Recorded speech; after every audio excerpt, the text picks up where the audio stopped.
Good afternoon to everybody. Welcome to the first SPARC EU webinar. I hope you all can hear me.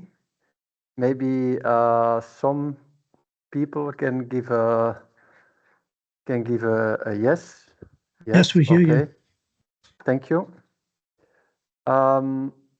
So my name is Johannes Charlier. I'm the scientific coordinator of SPARC. I welcome everybody. All attendees will be able to put questions in the chat box. Either we will allow 1 or 2 questions after each presentation, or if due to time, we will allow also questions at the end of all the presentations. Probably we will not be able to address all questions, but you can leave your questions in the chat box and we will try to pick up most of them. So I welcome you to an interesting program where we will introduce our project as well as invite several speakers, both from the research side as well as from the field side. I will start with my presentation to give an overall overview of the project.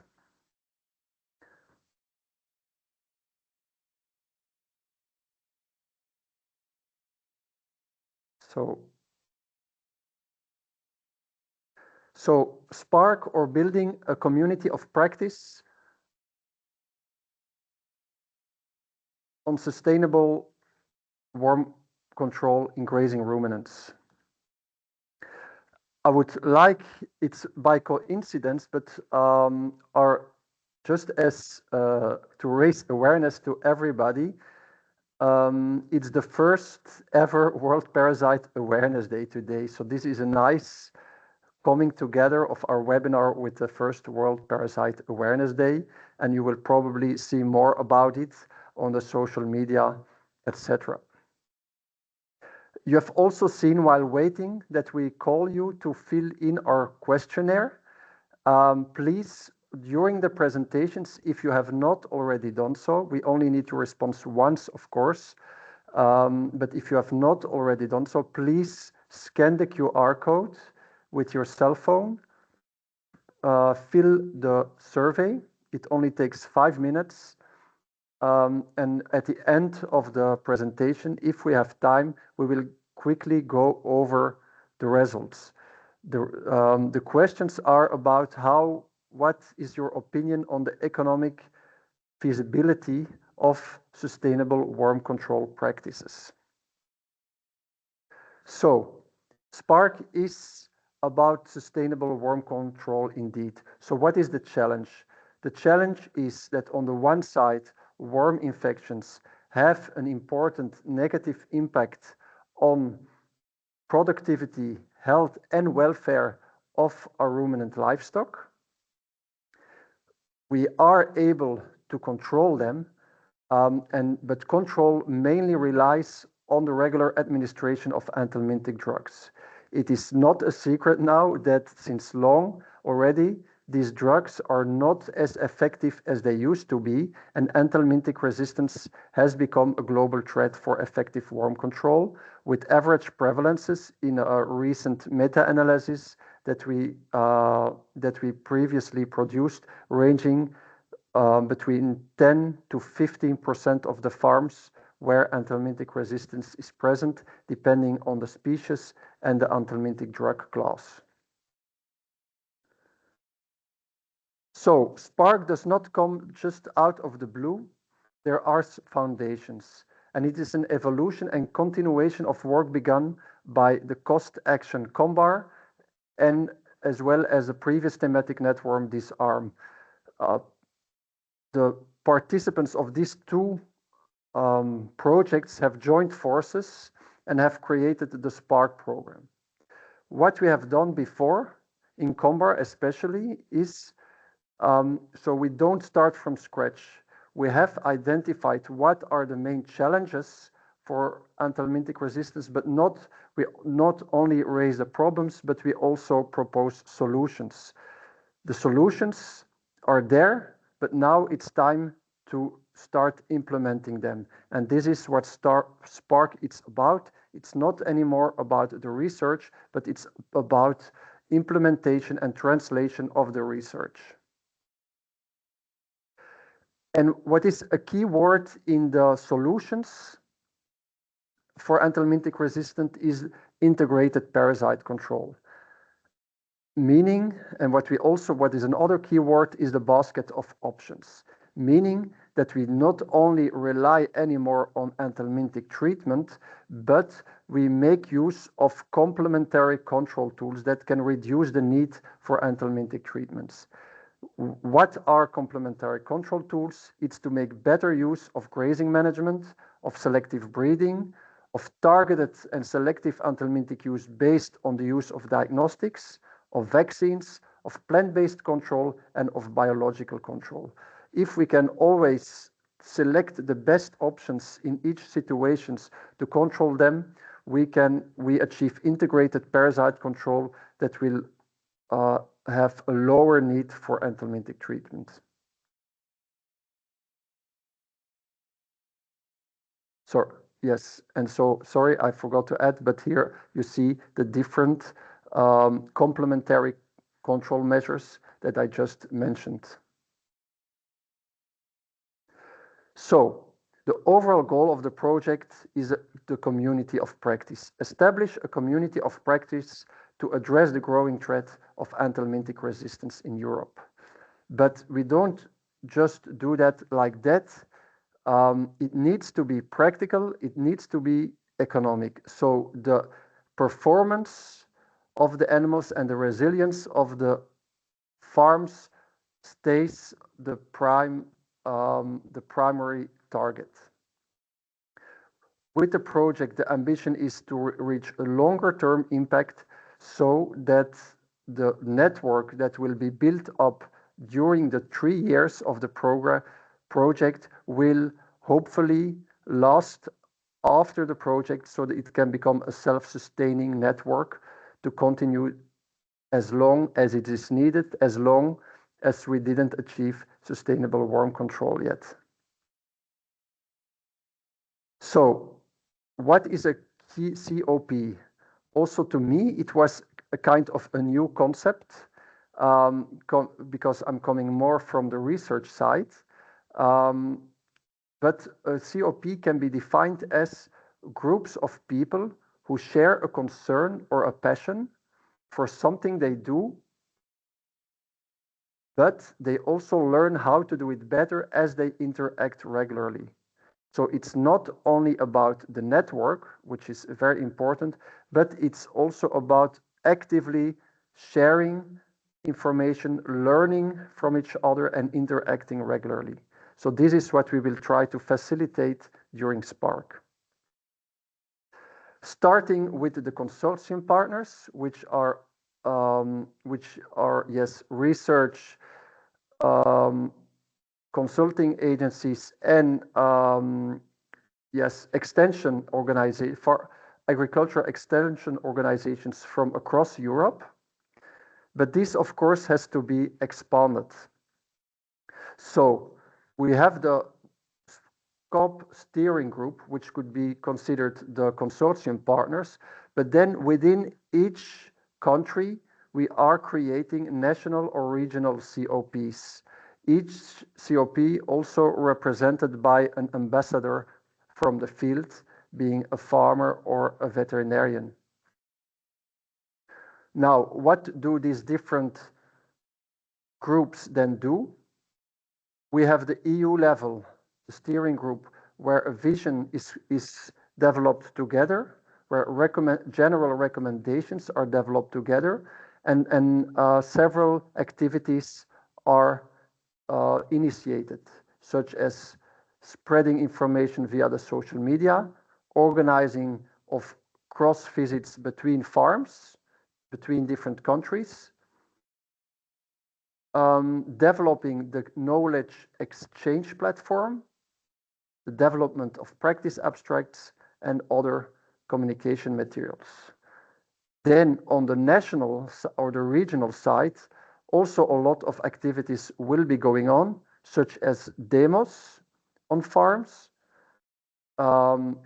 testing sustainable control approaches on the pilot farms, organizing of local study days or fairs, and also spreading information via the national media. And here is a general overview of the project in general. So I have talked about already about the creation of networks. In the presentation of today by Dr. Karol Toxe, we are also working on what are the needs and the good practices that can be implemented on the farms. Work package 3 is the actual implementation. So on different pilot farms across Europe, we will test, evaluate, and demonstrate sustainable practices and stimulating measures. In work package 4, and this is the presentation by Professor Laura Rinaldi on the creation of tools, materials, and a knowledge exchange platform. And in work package 5, this is all about communication via the social media, but also via this webinar and via a lot of other activities. So just as an overview, we are already actually more than a year busy. Today, we have 539 SPARC stakeholders in our network. Of these, this includes activities that will take place on 306 pilot farms in different countries. You can see we have the target is to have at least 20 pilot farms per country, and we are reaching this in every country.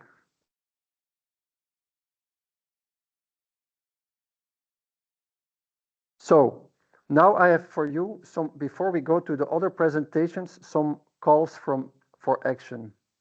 If you are from an organization or active in another network, we are open for collaboration. So if you would like to become associated organization in whatever kind of way, for instance, through providing support with dissemination, by sponsorship of additional activities, for instance, the farm activities, by making available or giving access to your tool that will enable sustainable worm control practices, then we are open to discuss this with you, and we can sign a memorandum of intent. Then you will become a recognized associated organization on our website, and we can develop activities together. The same is for networks, where we are open for joint activities or workshops in or publications in the future. Then, second call for action, please check out our website. There is a lot of information. There are the brochures in different languages available, and especially there is a knowledge exchange platform that will be covered in more detail by Professor Rinaldi. But a key component on what will be published on the CAP, as we call it the CAP, Knowledge Exchange Platform, are the practice abstracts. So the results of the project will be translated in short, concise summaries, one-pagers. You can see every practice abstract will indicate about which animal species it applies to. It will contain links to websites, videos, or podcasts that are also available on the SPARC. So there are already several materials available, but many more materials will be posted along the project. The practice abstracts are always available in English and the local language, but there's also if you consult them via the EIP Agri database, they are also translated in all the EU languages.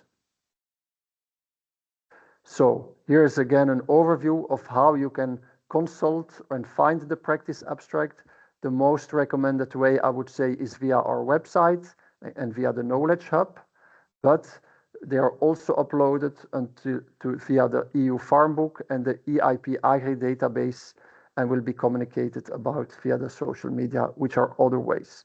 For the moment, we only have 3 practice abstracts, but along the projects, we will develop up to 50 practice abstracts. So, and then finally, before I give the word to the next speaker, please stay informed and follow us. Our networks are growing. We have the EU level networks linked in Facebook or Instagram, but there's also a lot of local channels that you can follow depending on which country you are and where you will be updated on results, especially the local results of the project. So then this is my last slide. I'll thank you for listening, and don't forget to complete our survey again. Thank you.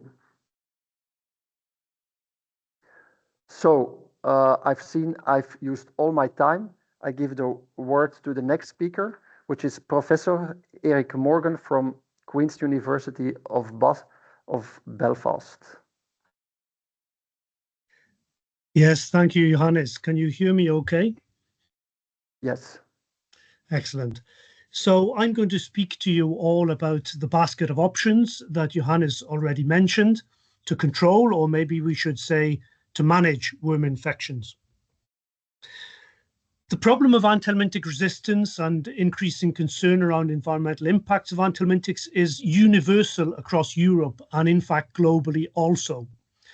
But we know that our farming systems are incredibly diverse in Europe, as is our food. And as you can see from these regional dishes, one size does not therefore fit all in terms of solutions that are workable in different farming sectors, different farming systems, and even individual farms. This leads us to a big problem when we are starting to recommend a change in practice. We simply can't come up with new solutions that are applicable across this incredible diversity.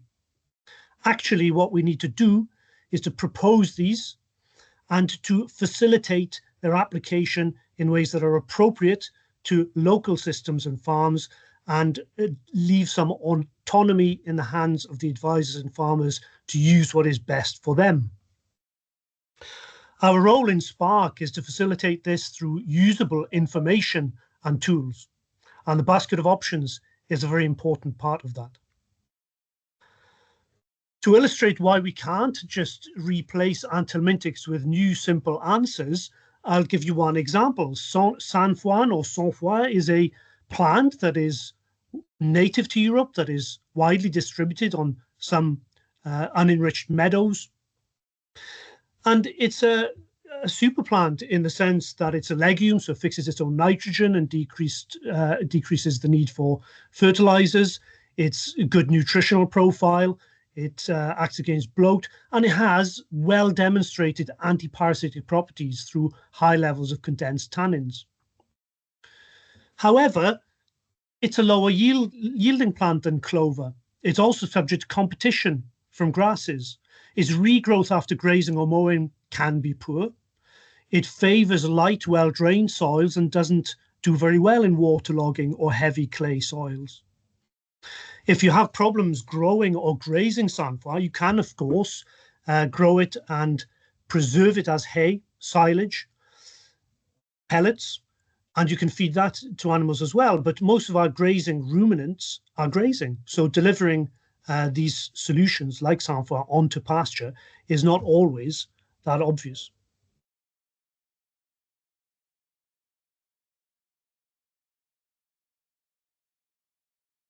I'm getting comments, Johannes, that the slides are not showing correctly. Do you see them?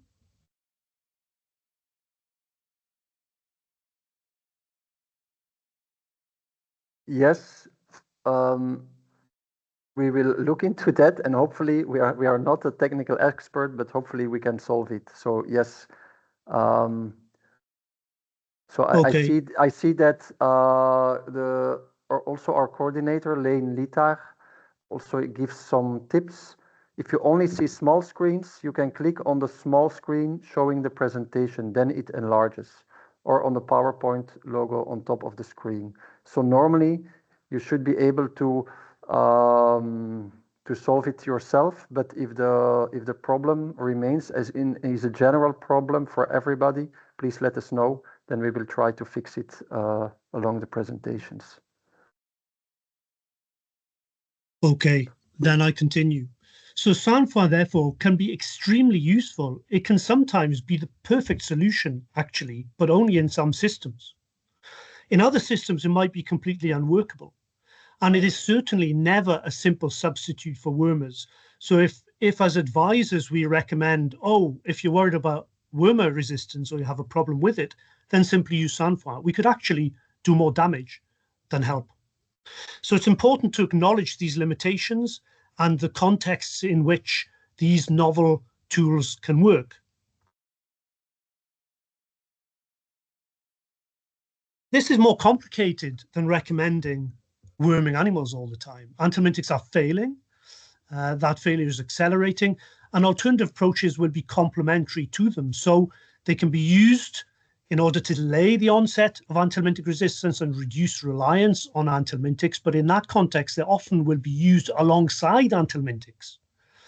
If we don't do this, then we will end up having to use them without effective anthelmintics at all, and that would be very challenging.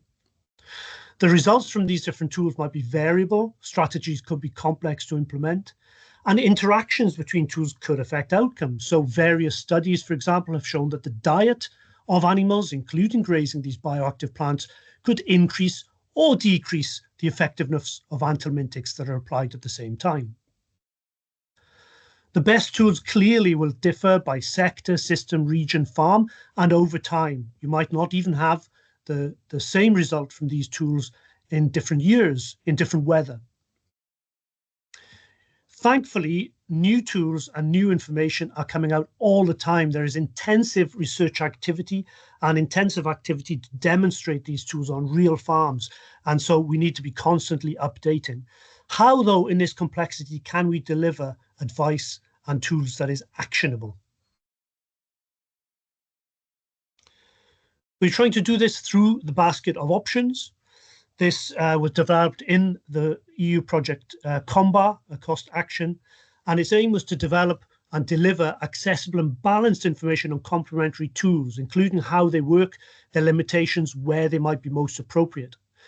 The idea then is to allow advisors to build a bespoke tool set that is appropriate to their situation, and those tools will be available digitally to do that. We're working on that. Keep connected with SPARC, keep looking at the website, and this will become available to you.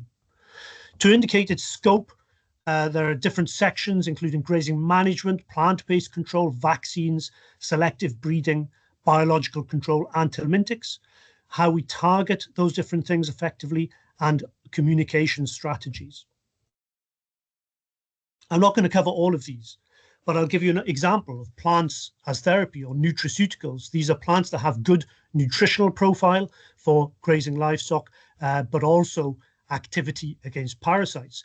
And some of those actions are complex. Some of them relate to the binding of protein by tannins to increase bypass protein through the rumen, and that will increase protein metabolism, improve protein metabolism in the animal, which is what is affected by gastrointestinal nematodes and other parasites. So it can help not only to decrease parasitism, but also to attenuate the effects of parasitism. And that should increase and improve performance. So a fact sheet, for example, within the basket of options would be using tannin-containing plants, but also here tannin-containing agricultural and industrial waste or byproducts. But note that these fact sheets focus on how the tool works. So here we have hazelnut husks, carob pods, and also what the limitations might be. Limitations of chiropods, for example, would be local availability and various other things. So it's important that the limitations and expected results are transparently communicated. This is particularly important to emphasize because, of course, in order to publish, in order to promote, in order to gain funding for news tools and strategies, there's a tendency to say how great they are. And actually, when they get onto the farm, that's not the point at which we should start to see that, oh, this isn't perhaps the best thing in this circumstance. We should be transparent about what we may expect and the variation within that. It's important to use these tools to convey how these novel approaches work, because we've been used to wormers that kill the worms, that therefore reduce the pasture contamination with worm eggs, and that therefore improve the epidemiological situation. There's a tendency to assume that these new tools will aim to do the same thing, and that is not the case. Often, biological control, for example, uses the fact that there are natural predators of nematode larvae in the dung, and here you see a nematode larva that is ensnared by the hyphae of fungi, including species like Duddingtonia flagrans, which can actually catch the larvae and digest them, and this can lead to 90% or more reduction in development success of gastrointestinal nematodes in dung. But there are still limitations. That 90% can vary quite a lot, but also if these spores are fed to the animals, they come out in the dung and they decrease the development success of eggs to larvae. As soon as you stop doing that, that effect stops. The adult worms in the animal are not affected. So if they're used as a substitute for chemical anthelmintics, we might imagine that we are decreasing the worm burdens of those animals. That is not the case. We are simply putting a block in between that adult worm population and future pasture contamination by inhibiting the development of L3 infective larvae. Some tools will support the host, others will act directly on parasite burdens, but many will target off-host stages for future epidemiological benefits. For example, vaccines will improve host defense, but in doing that, they will decrease egg output and therefore lead to epidemiological effects. And the reason these different tools are placed in the center of this circle is that very often they have more than one effect, but they tend to be focusing either on the parasites and the host defense and performance, or environmental stages. While we are applying these tools, we still have to use anthelmintics, and how we use them is important. So we talk about targeted approaches to use anthelmintics. These can be targeted at the level of the individual through targeted selective treatment. In this case, you see 5 sheep, and we might only treat 4 of them, leaving some resistant worms inevitably, but the 5th is able to continue to provide susceptible genotypes and slow the development of anthelmintic resistance.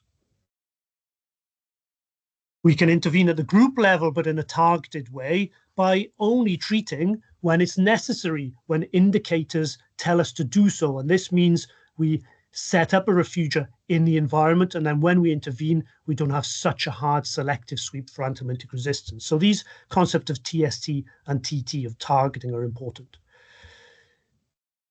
Different diagnostic or production indicators can be used for this targeting. Most parasites, as seen in this graph here, are concentrated in relatively few hosts. So most hosts have low burden and a few hosts have a high burden. If we can identify those hosts and selectively intervene with anthelmintics or other things in those, we can get greater efficiency, more bang for our buck, and less selection for resistance. And those individuals can be identified using parasite diagnostics, such as fecal egg counts, for example. That's not always practical. Indicators of failing health can be used, poor performance, or other criteria. And these criteria could be used to target new tools from the basket of options. So this is a study in a couple of African countries where goats in the early stages of hemoncosis were fed for 5 days as individuals, not keeping up with the others in terms of health indicators, locally sourced bioactive plants, and this decreased the amount of wormer that was required by 90%. Because the plants were targeted in individuals, they also used 97% less plant material than would have been needed if we fed all the goats on these plants all the time. So it could be a very efficient strategy. I don't have time to go into the other tools in the basket of options, but rest assured that they are in there and it will be dynamic and a living effort. So vaccines, for example, selective breeding, I think, is an area, along with grazing management, that can be used very practically right now. Nevertheless, my time is up, so I'm concluding that in this new world, we need bespoke tools to deal with this complexity. They must suit the local environment and farm management. It has never been more important to have well-informed and engaged advisors to help roll these out and deliver simple solutions that work. We can't do that sitting in research institutes, universities, etc. You must do that on the ground. Because the basket of options is flexible, it contributes to autonomy of the advisors and the farmers. But I must emphasize in closing that it is not a unidirectional thing. It is not top down. Use these new tools and hope they work. You must act, but measure, assess how they're working and adjust accordingly. And that is something that the communities of practice within SPARC are really trying to build. Thank you very much. Thank you very much, Eric, for this short but clear presentation. I didn't see any questions in the chat box yet. Maybe I have one quick question for you, and of course it's a tricky question, I think. So as you say, as we have to make use of more tools than just only the anthelmintics, it becomes more complex. And when it becomes more complex, as you stated, and as will also be stated later by Carol, there is need for clear guidance and clear information. So you talked about this basket of options. We are not going to take you on that, but a kind of indication when we will have produced these materials available for the wider public. That's really putting me on the spot, Johannes. They're ready and being designed and put together. So, I mean, a lot is available now, and it's up to you when you pull the trigger. But I think this is imminent now. So you know, keep engaged in the coming weeks. Okay, so it's a matter of weeks, not of months, let's say. Okay, that's very good to know and very good to hear. Thank you very much. With that, we go to the next speaker. The next speaker is Dr. Carole Toxe from IDEL in France, and she has monitored and coordinated the activities on Work Package 2, where we gauged for the expectation and needs of breeders and veterinarians. Carole, the floor is yours. Thank you, Johannes. Yes, I work for Institut de l'Élevage in France, and I will present you today the European farmers and vets' expectations and needs in terms of sustainable management of intestinal parasitism.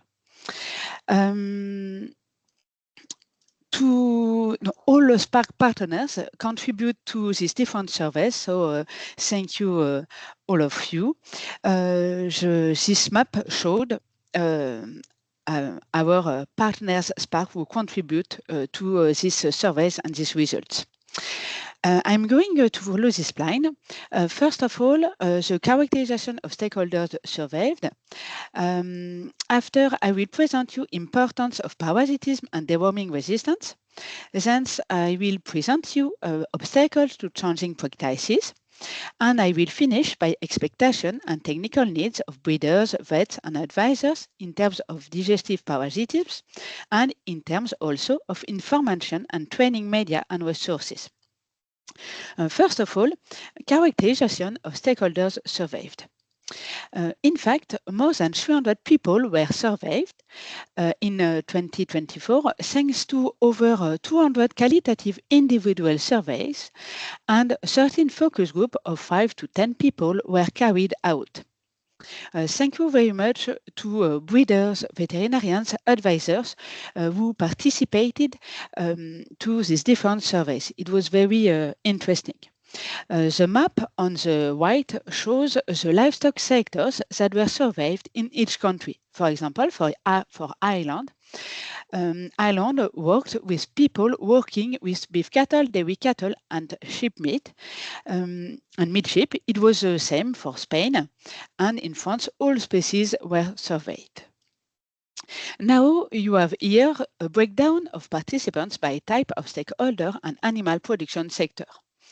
On the left, you can see that farmers were the most surveyed in blue. After you have vets and at a lesser extent advisors.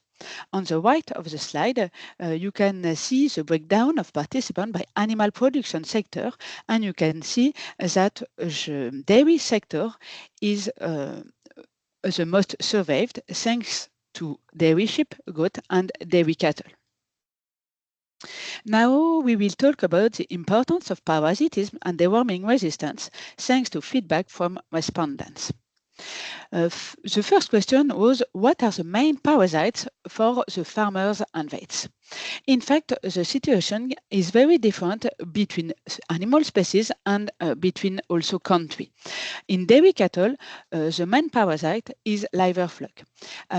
In Belgium, Poland, Italy, Ireland, France, and Spain. I put in brackets the abbreviation of the country for each parasite when this parasite was important for the country. In dairy cattle, you have also lungworm, small flug, and coccidiosis. In beef cattle, the main parasites are external parasites in Italy, France, Belgium, particularly scabies, but also lungworm and coccidiosis. In small ruminants, the situation is a little bit different. The most important thing is gastrointestinal worms in all countries. Next, you have liver flug, coccidiosis, small flug, tick-borne disease, and fly strike. And what about the reduced effectiveness of deworming?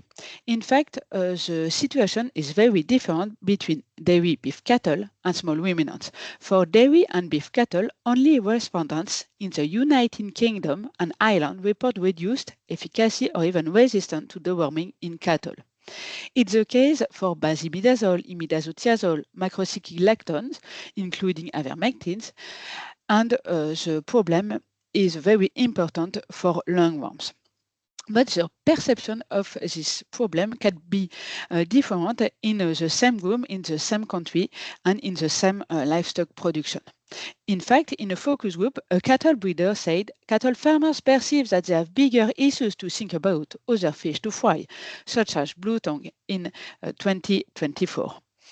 But another cattle farmer in the same group said resistance is a sleeping giant, so the level of awareness can be very different between people. In small ruminants, the situation is a little bit different because in almost all countries, respondents report reduced efficacy and resistance to treatment in all families of molecules that can be used against gastrointestinal strongyles in small ruminants. So it's a big issue. Now you can see in this slide the awareness of deworming resistance thanks to the feedback from European countries. And you can see that there is a greater awareness among dairy and meat sheep and goats, small ruminants. Now I will present you obstacles to changing practices. First of all, obstacles to changing practices according to farmers. The first obstacle is that parasitism is not a priority for a part of farmers. A dairy farmer said, we live from day to day. There's no question of changing strategy as long as everything's going well. There are other problems to deal with first. Another obstacle is habits.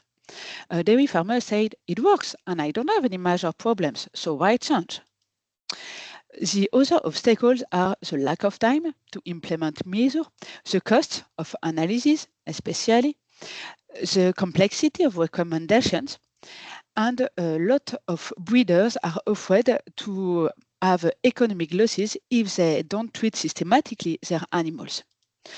We can summarize these different ideas by this sentence said by a cattle farmer: it's easier to treat than wait for results, and we can treat anyway. But awareness is growing. A livestock farmer said resistance is a problem that could affect the farmer's ability to rear livestock on his farm in the future. Now, I will present you the barriers to changing practices according to vets. The first obstacle is the complexity of messages. A veterinarian said messages for treatment, pasture management change all the time depending on the weather, the way the animals are reared. Messages can be sometimes at odds with grass-fed productivity. In fact, a vet said, we give them good ideas for pasture management, but they sometimes conflict with agronomic measures or are counterproductive in terms of animal feed, so it's another difficulty. Messages can vary according to the estimated level of parasitism risk.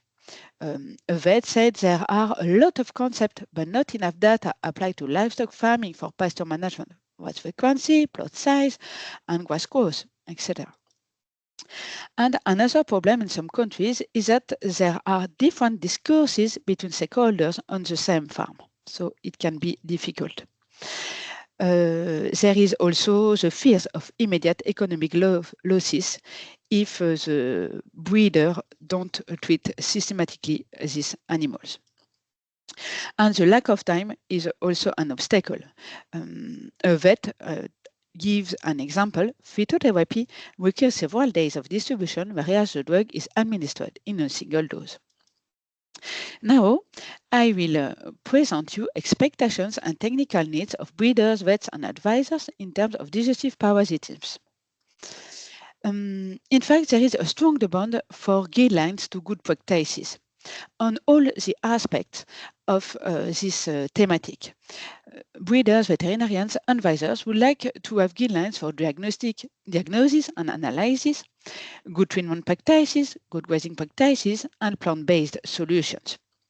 For diagnosis and analysis, they have a lot of questions on the interpretation of the results of the use of thresholds. And veterinarians insist on the importance to have a global approach because analysis is a part of the diagnosis and the following of the cases. For treatment practices, they would like to have easy selection criteria for animals to be treated. For grazing practices, they would like to have criteria for moving animals from one plot to another. We can summarize needs of vets and breeders and advisors by this sentence: provide ready-to-use protocols that can be adapted to different situations.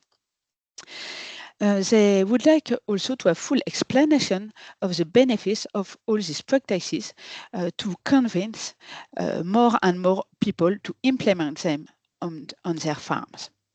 And telling the truth about false messages in circulation is very important. For example, a veterinarian said, I err in the field, if it doesn't help, it doesn't hurt, but it doesn't apply for treatments, because if you apply systematic treatment, you increase resistance, so it's a big issue. Dose and move is a false message also, because it decreases in the refugee population. Breeders, veterinarians have also high expectations for tools. They would like to have fast and cheap parasite tests for diagnosis, including resistance tests. They would like to have decision-making tools for deciding whether or not to treat on the basis of overall farm data. They want to have tools for forecasting parasite infestation, risk in pasture over the year, thanks to pasture management calendar, a decision-making tool, etc. And veterinarians would like to have a national resistance recording system for greater awareness and to help them to convince their breeders that parasitism and resistance is a very big issue. So it's important to implement sustainable measures for parasitism. And thanks to these surveys and focus group, we discover that there is a lack of knowledge of decision support tools, which are ever available, including grazing analysis. For example, parasites in Parasite Info in France for dairy cattle, worm wise in Belgium for dairy cattle, and worm sleutel in dairy and beef cattle for Netherlands. Stakeholders have complementary technical expectations. They want to have more scientific proofs of the efficiency of some measures, and especially plant-based solutions and grazing practices, including mixed grazing. They insist on the importance that researchers continue to develop technical and scientific innovation on vaccination, new molecules with short waiting times, biocontrol, genetic selection, etc. Now it's important to have a prioritization of these different technical needs of stakeholders. In fact, in this slide, you can see that there are three technical needs which are more important. The first, good treatment practices. The second, pasture management. And the third, fast parasite test for diagnosis. It's the most important needs for breeders and veterinarians.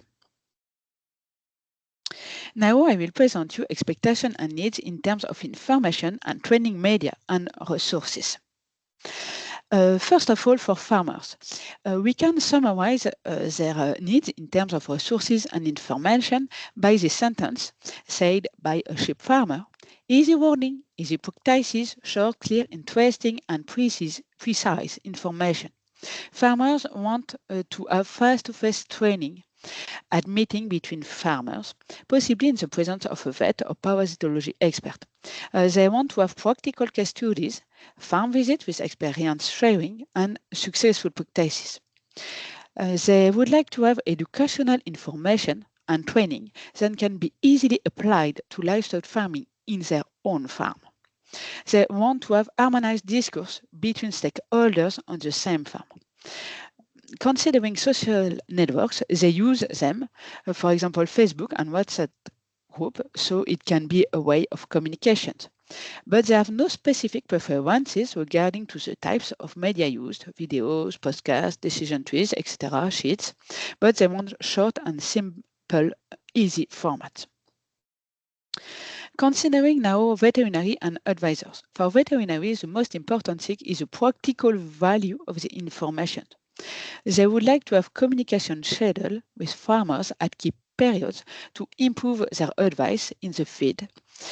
They would like also to have short formats to read or listen to in their car, for example. And they prefer press articles, conferences, online training, social networks, websites, etc. For advisors, they want easier access to knowledge and know-how, and they would like to have more exchanges with vets and research institutes. They like also peer exchanges, and they would like to have more information on pasture management. To conclude, what are the priority actions? In fact, the first action is to raise awareness of the resistance to anthelmintics and their impact, particularly in dairy and beef cattle. It's important also to share an harmonized approach to good practices applicable on the farm. And there is a strong need for guidelines on all aspects of sustainable parasite management. They want guidelines for good treatment practices, and if it's possible, decision support tool. They would like to have also pasture management, guidelines on pasture management, and decision support tool. And the other important thing is parasite test for diagnosis. This is priority needs of stakeholders. Thank you for your attention.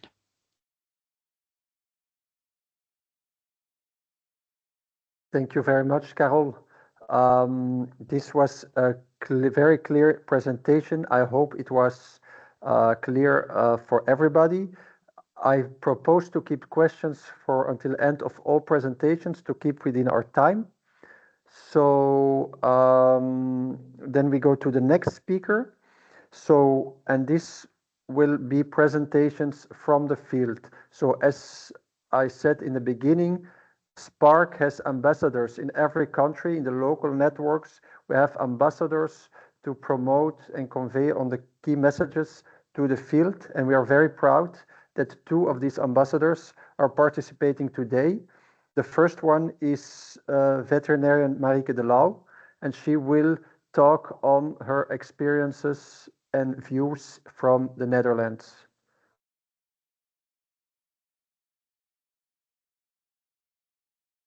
Marieke, the virtual floor is yours, and we see your slide fine.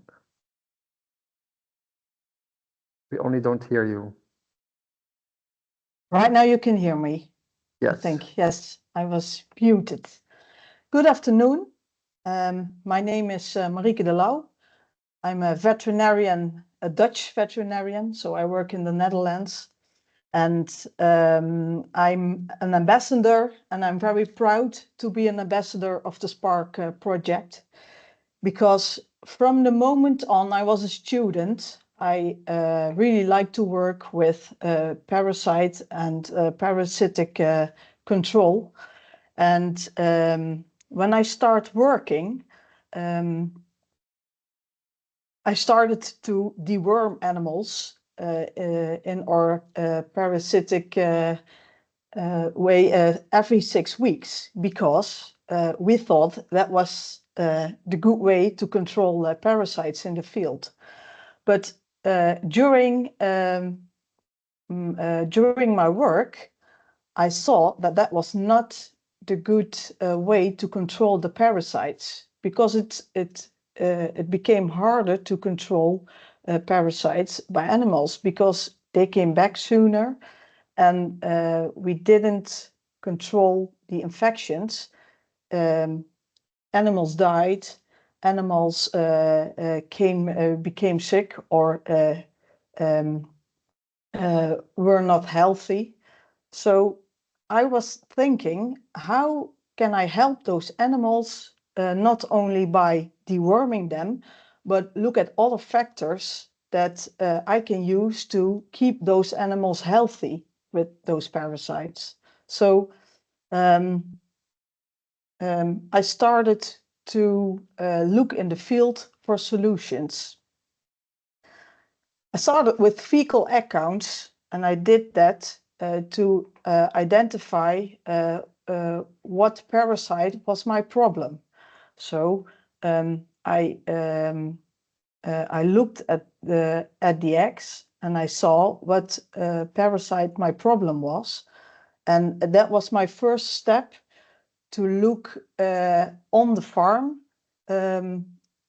if they had the same problem as the other farms in the region that I worked in. And sometimes they did, but sometimes they didn't. So I learned that it was very important to look for what problem do you have on the farm? Is it the same problem as you think that's in all the farms at your region, or do they have other problems? So you have to identify the parasite to get a strategy that is working on that farm. And on the other side, I also learned to look at the animals. Is the parasite a problem? Are they ill, or are they losing weight, or do they have diarrhea, or isn't it a problem, and are they really doing not as bad as we think that they do? So how are these animals coping with those parasite infections, and how do they show it to us? So you don't only look at which parasite you are facing with, but you also look at the animals and what they are telling you. And I also learned that not all the animals are coping with the infections on the same way. If you are dealing with sheep, or if you are dealing with cattle, or if you are dealing with horses, that makes sense, because they have different parasites, but they also have different strategies to cope with it. And also on farms, there's a different history of using anthelmintic control. And there's also a lot of other different things that you can see on the farm. Some farms are using grazing strategies, and other farms have plant-based intervention. So you can learn from the farmers how to deal with parasite control. And what I learned from that it is that there's not one strategy, and that's what Eric told us about in the basket of options. You have to look at a farm for what strategy is the best on that farm. And those strategies are not the same in all the countries that we are working together on in this SPARC project. So we can learn from each other, and we can see what strategy is working for each country on each farm. So there will be differences in farms, there will be differences in countries, there will be differences in which parasite we're facing, there are differences in which animal we are working with. So there's a lot of things we have to know, and there's a lot of things we have to look at. So it's important to be able to offer customized solutions. In Dutch, we call it maatwerk. And you have to see there's not only one solution. You can combine activities to help the animals and to help the farmers. And you have to provide solutions for the unique situation that everyone finds themselves in. So in Europe, there are different circumstances. On farms in your regions, there are different circumstances. So we have to look at all influencing factors, and we have to take them in account.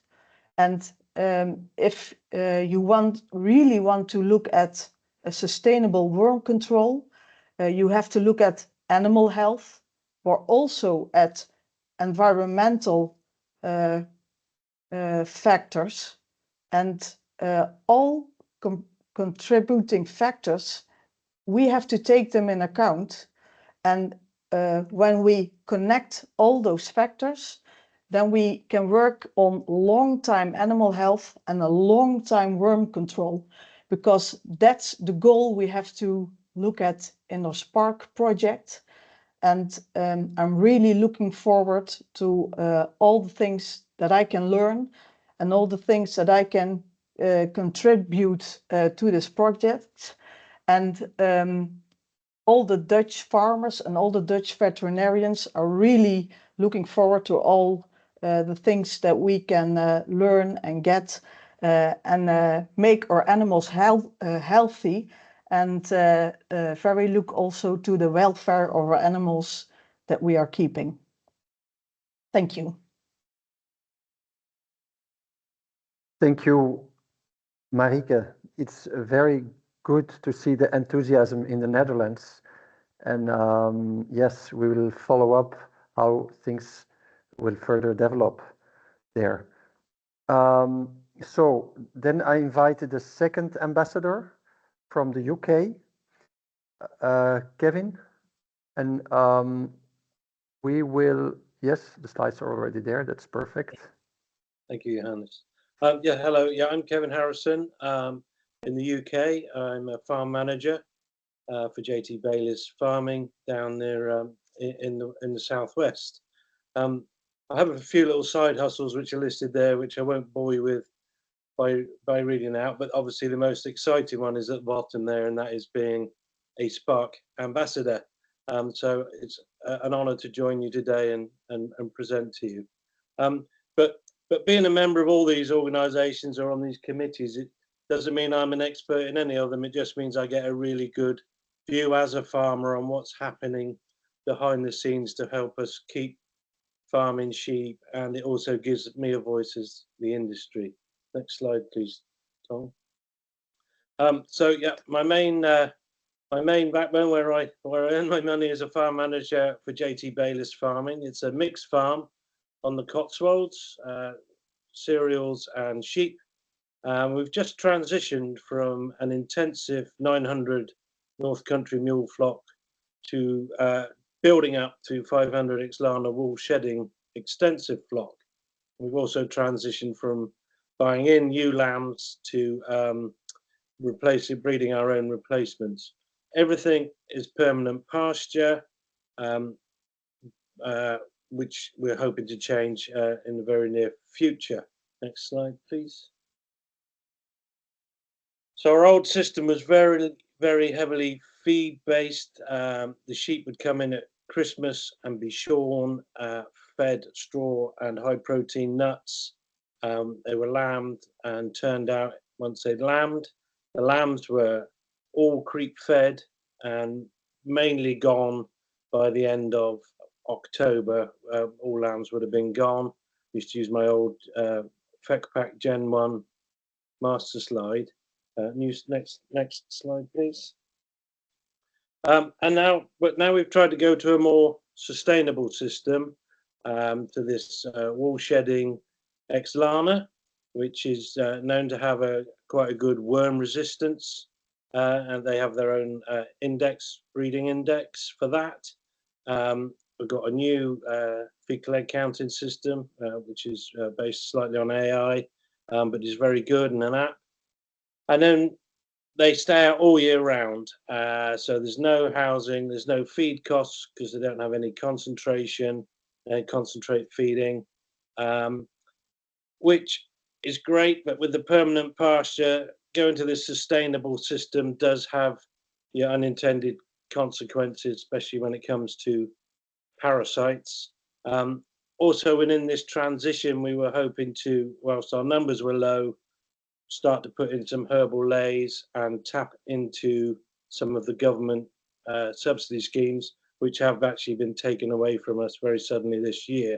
So that is going to be a bit more challenging to do this year. We monitor growth rates with a Pratley scales, body conditions. We have our own software not my own software that we use. Next slide, please. Our farm approach to vet and med is proactive, not reactive.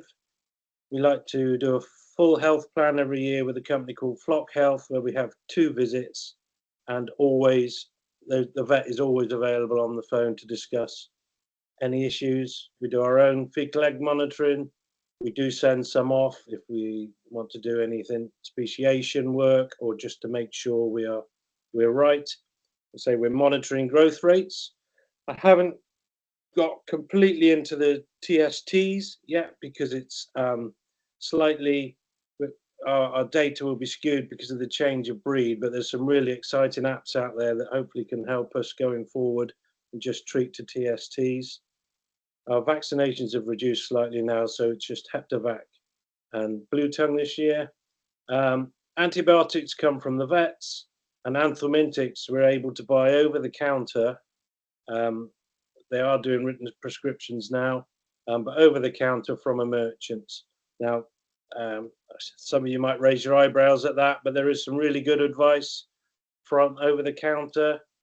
There can be some poor advice, but and they may be the same for the vets. But the thing is to all try and give that good advice. Next slide, please. So, what's my approach to parasites? Obviously, mine is on the right, but I sometimes wonder whether the person on the left has an easier life than me. But it will come up and catch them in the end. But even when you're focusing and keeping an eye on things, things can creep up in the long grass behind you. Next slide, please. So there's a great deal of industry advice out there. Obviously, SPARC is getting a really good website, and there's some really good stuff there for all countries, which is great to see. A lot of stuff in this country is done by scops and cows, but it's important that we tap into anything that's available. I mean, that basket of options looks really exciting. We have things in this country on the SCOPS website about knowing your anthelmintic groups so that you can look and see which product you want to use. We have quarantine advice. We have a nematodirus forecast, which tracks the which tracks the weather, so we know when there's going to be a mass batch in the spring. Next slide, please. But what keeps me awake at night? Our parasite challenge has the potential to be difficult now, especially with the change of system, with permanent pasture and continued grazing, and it can come up with some shocks. And I know I had some of those this autumn, winter. They seem to be eating as many larvae as blades of grass at time. Getting the quarantine treatments right. I know some products have had to do the heavy lifting on quarantine treatments over the last few years, but now we've got the products there. But if we need to make sure those quarantine treatments are working as well, because there is a danger we could buy something in. Getting anthelmintic treatments right, using the right product, knowing your resistance, using the right product and trying to ignore the withdrawal period. But sometimes if you've got resistance to certain products, it can be very challenging to get the timings right between marketing and treatment. Speciation, there's another one. You got a high egg count, but let's say lots of them are Cupira. We don't really know that at the moment. So it's just knowing, what is in there. I worry about doing the wrong thing, and dealing with anthelmintic resistance is also a great challenge. Next slide. So a message to you guys out there, giving the advice, just a little bit, about knowing your audience, know your facts, and deliver that message in the right way. Don't be afraid to discuss resistance with farmers. And I'd say to farmers, don't be afraid to learn what your resistance levels are, and be confident as well that the advice that you're giving to the farmers is right for the farmer and their stock. Next slide. So a message to all you guys out there who are doing a wonderful job to try and protect our industry so that we can continue farming sheep in the future. But some things I learned as a human being is the more we look, the more we find. And then the more we find, the more questions we have. And there is a danger then that the more questions we have, if they aren't answered, the more loss we get. So just saying, when you're delivering your message, don't be afraid to go and help the lost sheep and have the answers to their questions. And you can all make a difference, and I'm sure you will. And I'm looking forward to the SPARC journey.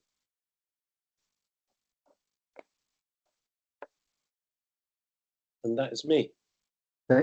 Thank you, Kevin. This is such a nice presentation, even ending with some philosophical reflections, which I think is all good for us to do. Yes, let's go to the next presentation for the sake of time, but I'm sure I've also seen in the chat there was already a question.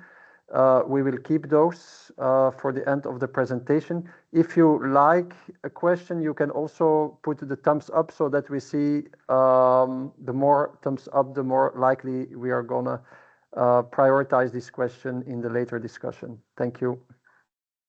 Laura, can you the floor see? is yours. Can you hear? Yes. Yeah, Yes. okay.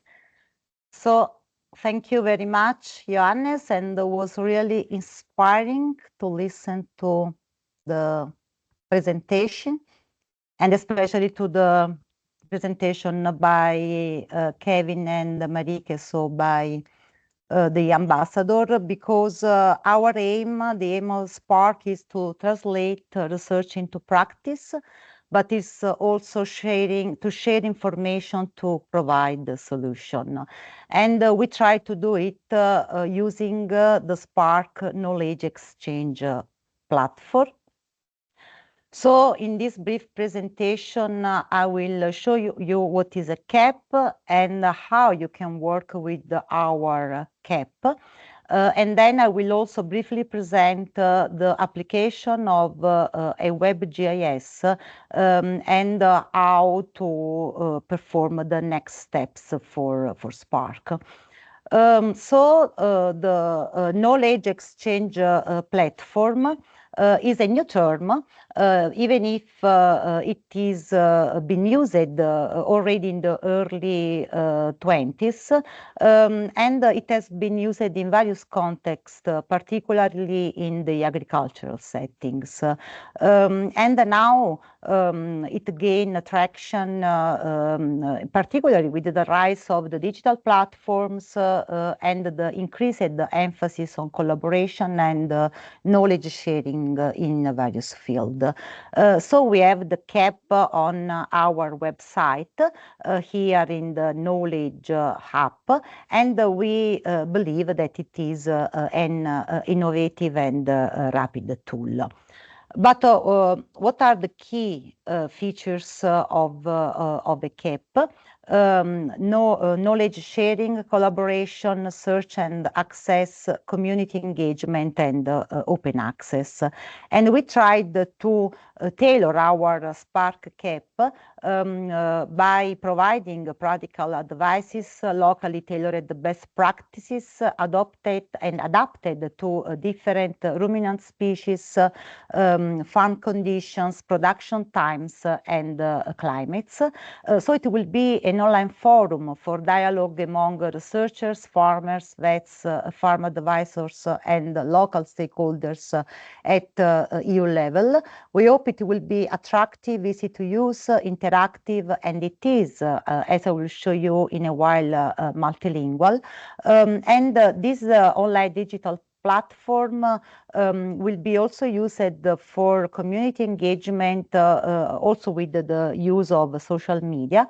And we hope that the digital output of the CAP will be a living platform, because our aim is to link the CAP to other open source platforms such as the EU Farm Book.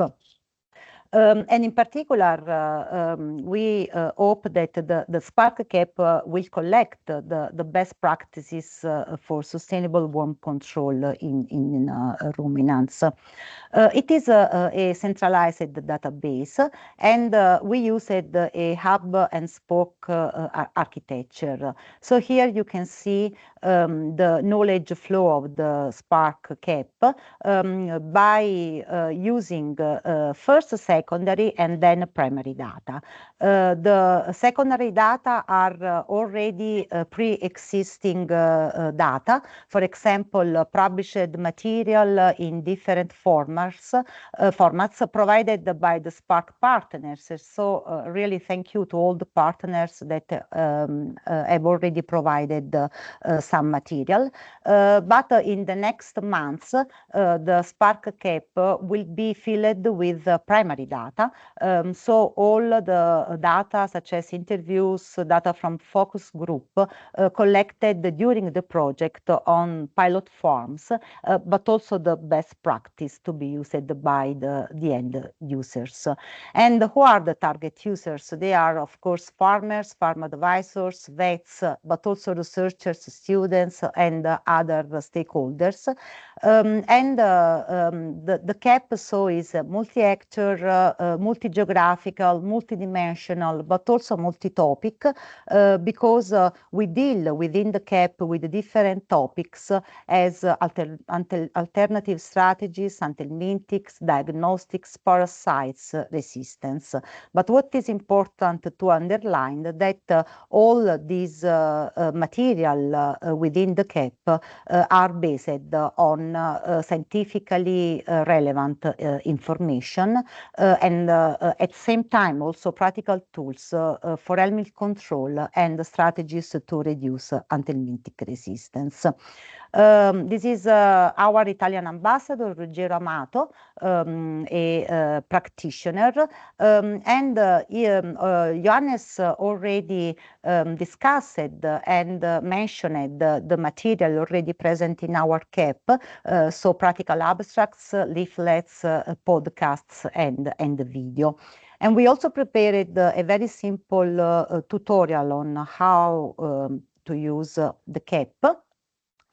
So you can see that inside our CAP, we hope you will find the best European sustainable worm control strategies in ruminants to control anthelmintic resistance. So you go on the website, enter the Knowledge Hub, and choose a production system. We decided to consider 4 production systems, which are the most important in Europe: beef cattle, dairy cattle, meat sheep and goats, and dairy sheep and goats.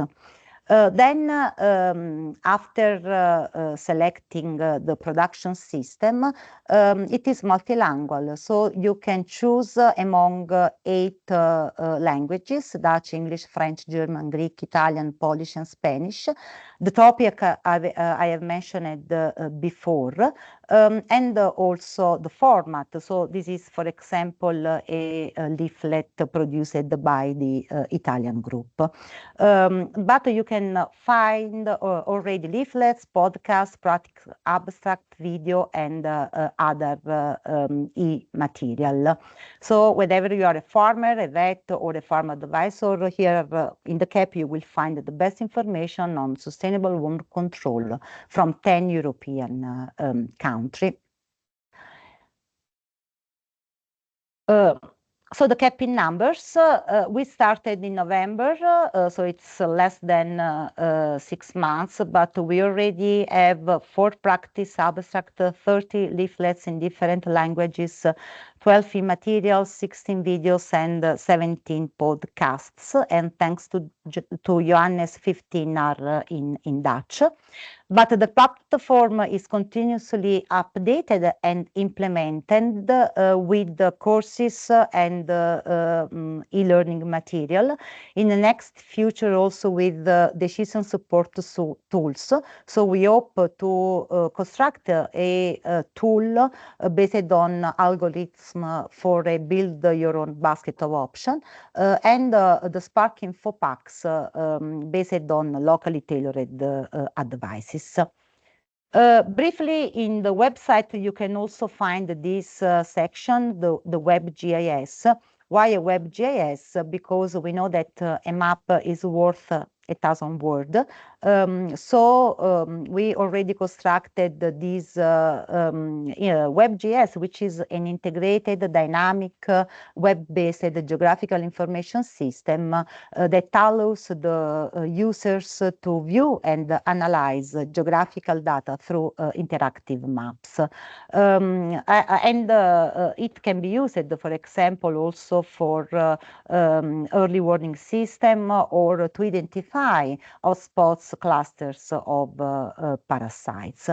In particular, it aims to visualize trends and patterns, making it easier to understand the spatial information, such as the prevalence of helminth infections, anthelmintics used in different countries, and anthelmintic resistance found in selected geographical units.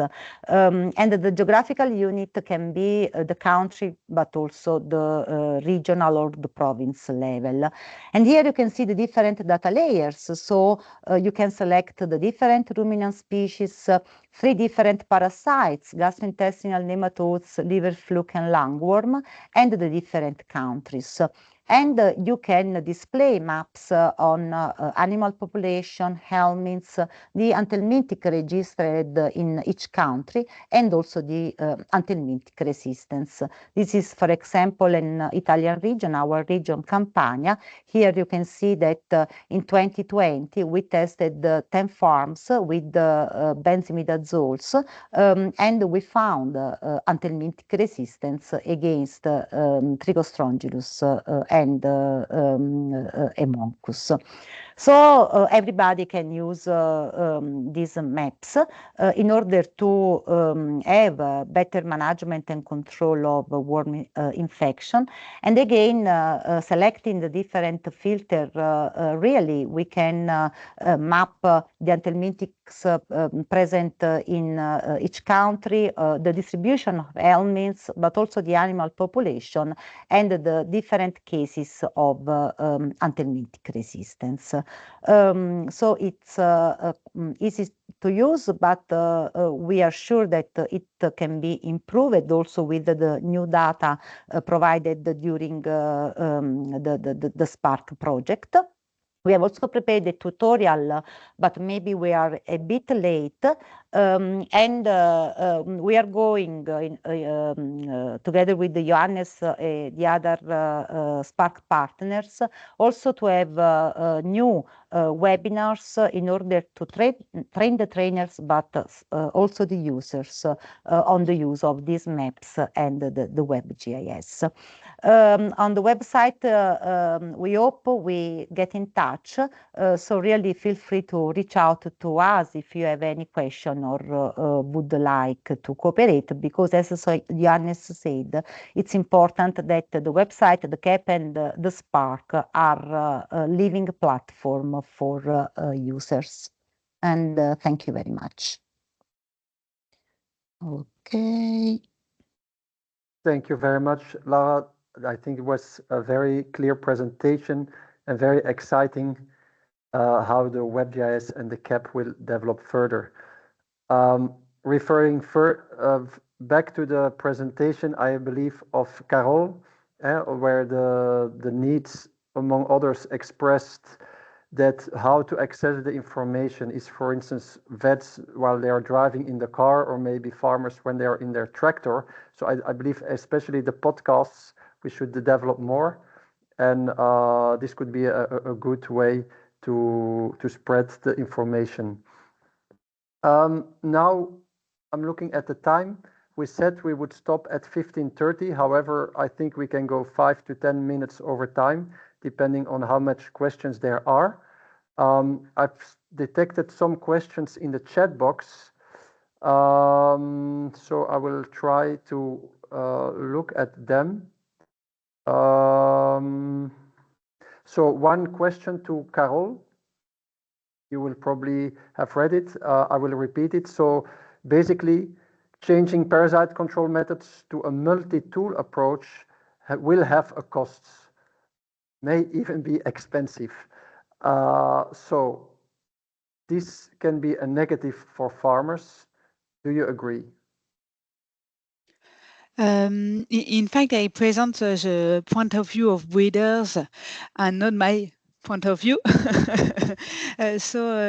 In fact, I present that analysis seems to be expensive for some breeders, so it's an obstacle to use them. But a lot of countries find solutions. For example, they try to pay the analysis to take into account the price of analysis and to pay the analysis for breeders, for example. And they can finance the analysis with different research projects or thanks to the enterprises. So it can be a solution. And when a breeder began to use analysis, in fact, a lot of stakeholders said that they go on with analysis, they continue to use that because they think it is very important and analysis help them. So it's only the point of view, and the objective of this presentation was to know what are the obstacles.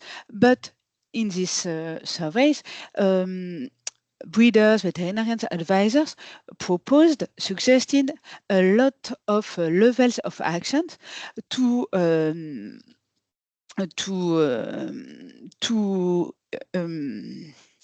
convince people to change their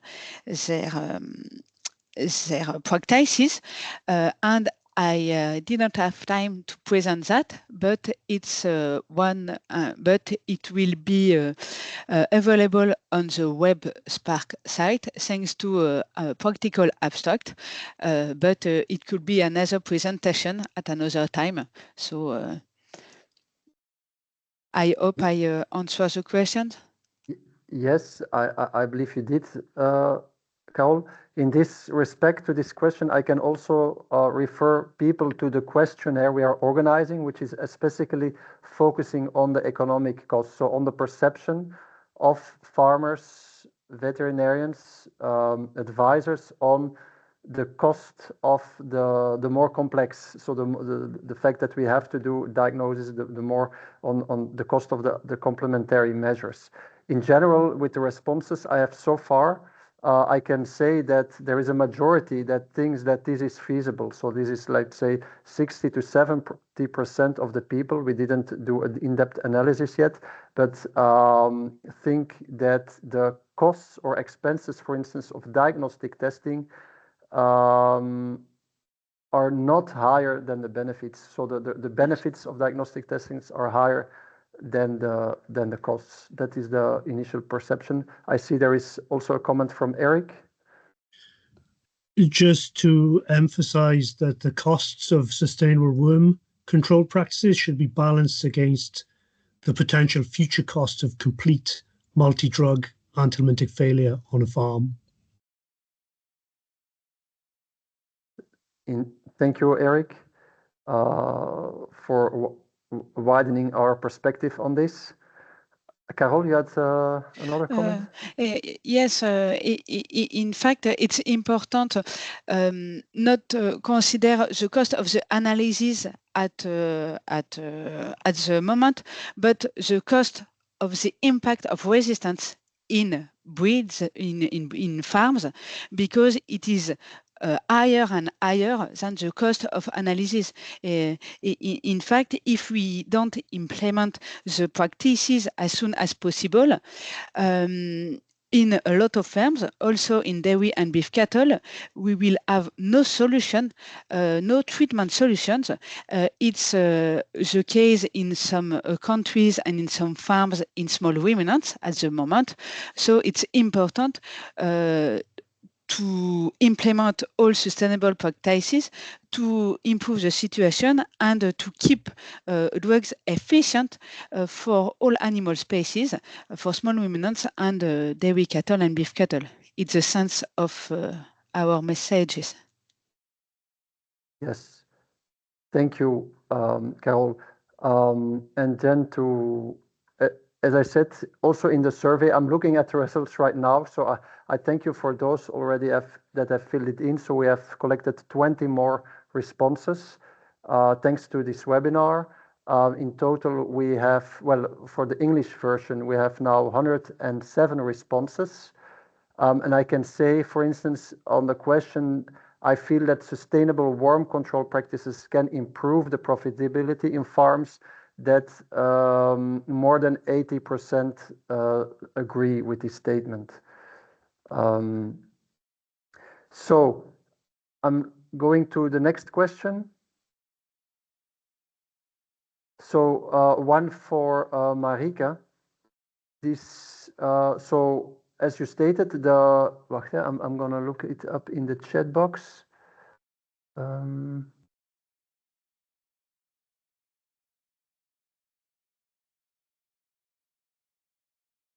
So the complexity of the messaging will increase, may be hard to sell to farmers when wormers are apparently working. So to what extent are farmers receptive to change?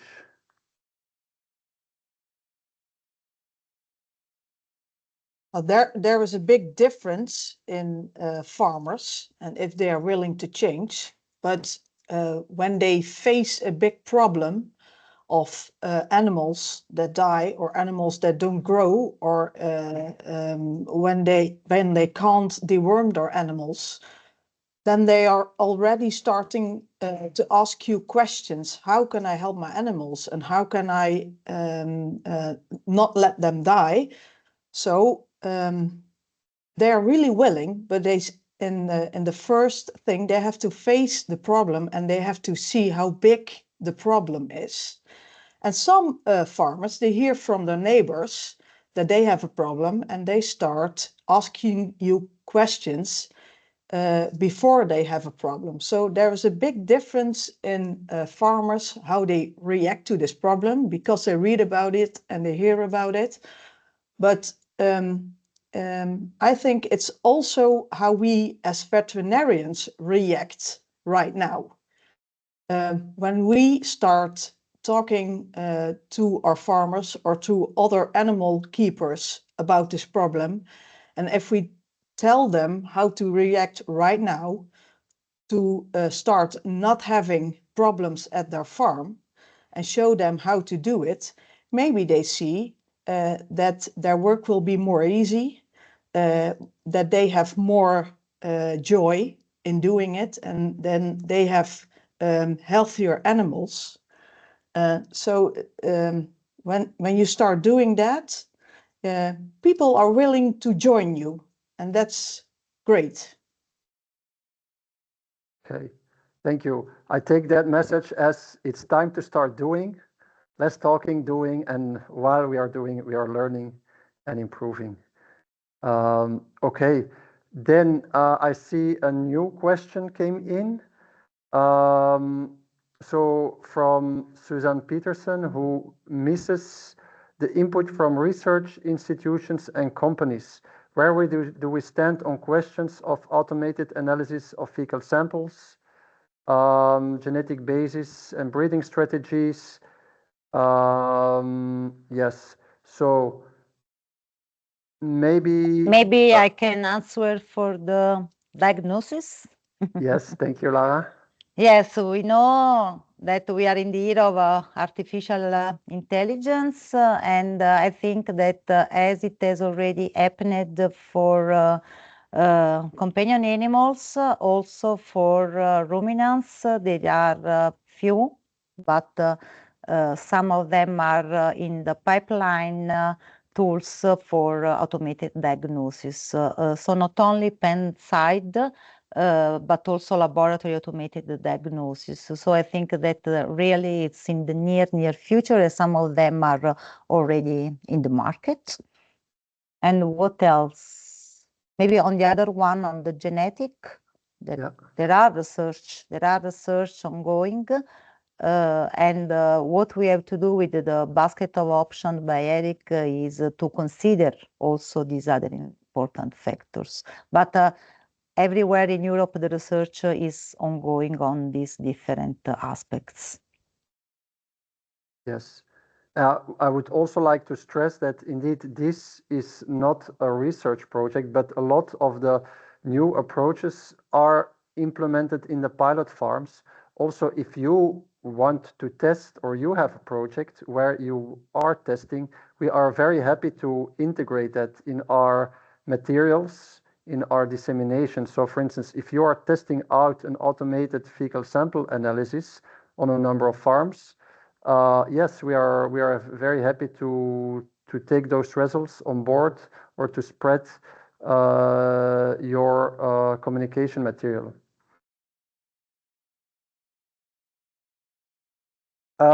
Maybe I think I addressed all the questions in the chat box. I have one more question for Kevin Harrison, where I think we should acknowledge that in the UK, these kind of initiatives have been going on for a long time with SCOPs, with cows. So there, let's say if we consider UK in itself, you're far ahead of Europe in general. A lot of materials have been produced. A lot of these workshops and activities have already been going on. So considering all this, is there one good advice you could give for SPARC that you have learned over the years that we should not make the same mistake? I don't know if you made any mistakes or what we can do to become a successful project, a successful network, especially beyond the project. That's a tough question to answer in a short time, but yes, we are a bit further down the road than you guys, but there's the great thing is that we can both learn from each other as well, and we've got a lot to learn from SPARCs and from other countries. But I think you've just got to have that mindset on what you want to achieve. You're doing a great job at the moment. You're gathering resources from different countries. It's slightly trickier for you because you have different climates with different countries, but it's still the same message. And it is one message about farming parasites correctly. And it's all about having one voice and as you are doing, joining together and discussing it and coming up with common goals, which I'm sure you can achieve. And probably one of the biggest barriers for SPARC is your legacy that you leave behind, and hoping that each country then goes out and creates their own SPARC, their own SCOPs, and they can deal with their own farmers and vets and advisors. But yeah, just enthusiasm and focused mindset. Okay, these are, I think, very encouraging words to close the webinar, and we will keep those, yes, very good in our minds. Yes, I'm looking to all the speakers. Is there any last message you would like to convey before we close the webinar?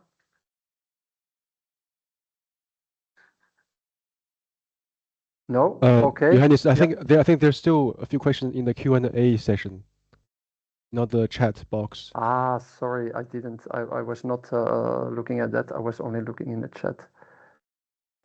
Maybe you can read them, Tom.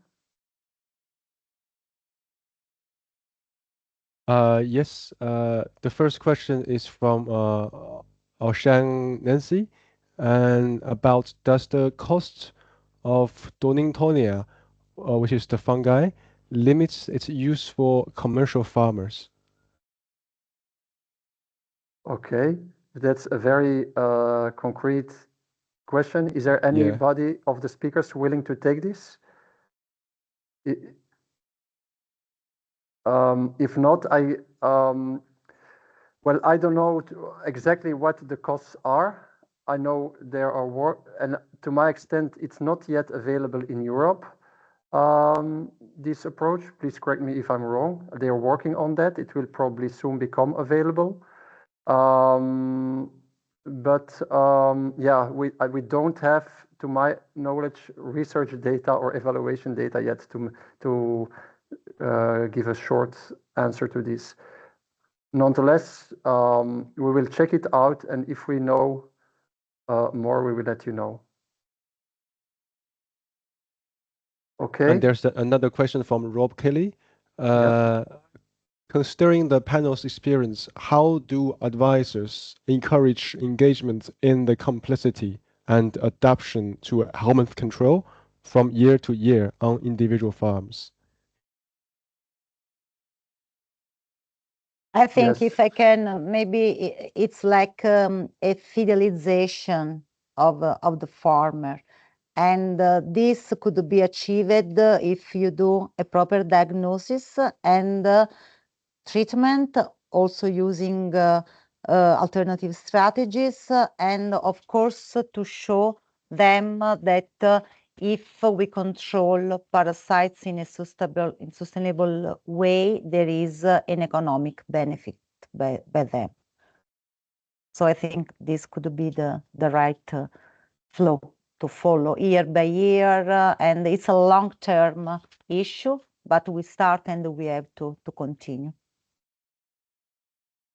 Yes, thank you for this taking this question, Lara. It's a complex question as well, where we could debate definitely much longer on this. So I think we've covered. I hope we have covered most of your questions. I hope you have enjoyed very much this webinar. We will keep you posted on the next one. As you have seen, there will be a next one on training, specifically how to use the web GIS. So thank you very much, and see you soon online or during one of our activities. Thank you very much. Bye. Thank you. Bye. Bye. Bye.